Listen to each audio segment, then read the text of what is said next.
अगर हम संत सेवा कर ले गए तो भगवान अधीन हो जाएंगे, पक्का समझो।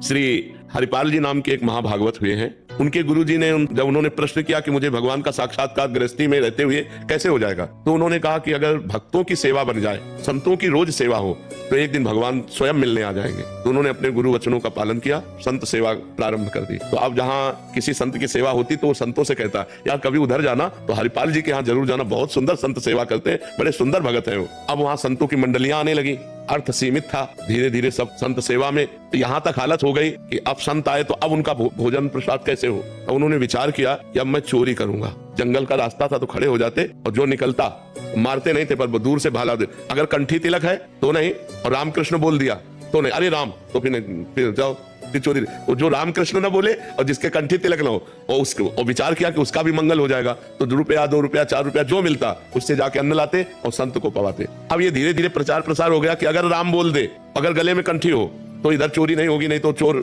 सब चुरा लेते हैं। अब वो जो निकले उस रास्ते से तो राम ही राम कहते निकले, अब चोरी वाला भी काम खत्म। तो एक दिन वो बहुत अंदर से विचार किए कि क्या करूं, गांव के बाहर बैठे, अब जो निकले वहां से राम राम राम, क्योंकि पता इस गली में चोर लगते। तो अब वो बैठे विचार, अगर आज मुझे कुछ ना मिला, हमारे संत भगवान भूखे चले जाएंगे तो हमारा वर्षों का नियम टूट जाएगा।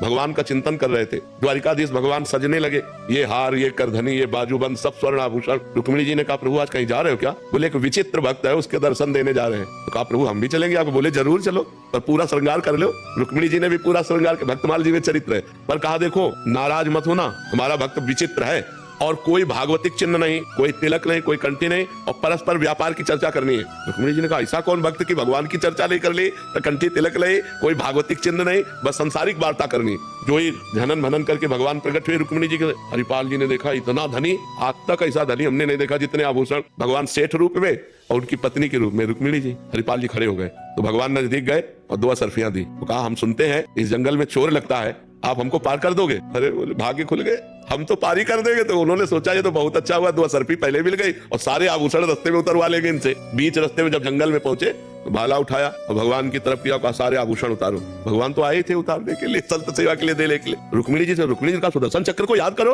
बोले इस समय सुदर्शन चक्र नहीं, बोले यही वो भक्त है जिसके लिए हम आए हैं। बोले प्रभु भक्त कैसा? बोले पहले सब उतार दो। उतार, अब अंगूठी नहीं उतारे तो उनका उतारो अंगूठी, इससे 5 संतों का भोजन होगा। तो भगवान ने कहा समझती हो, अपना सर्वस्व संतों को लुटा करके, और जो धर्म विमुख जन है उनका धन लेकर संतों की सेवा में लगाते थे। अब जब ये बातें होने लगी तो हरिपाल जी चौंक गए। तो उनका तुम चिंता मत करो, भगवान ने अपने स्वरूप का साक्षात्कार कराया और कहा ये आभूषण ले जाओ, कुल परंपरागत लक्ष्मी बढ़ती रहेगी, अब घटेगी नहीं, खूब संत सेवा करो। तो गृहस्थी में यदि संत सेवा हो जाए तो भगवान चलकर आकर दर्शन देंगे, किसी ने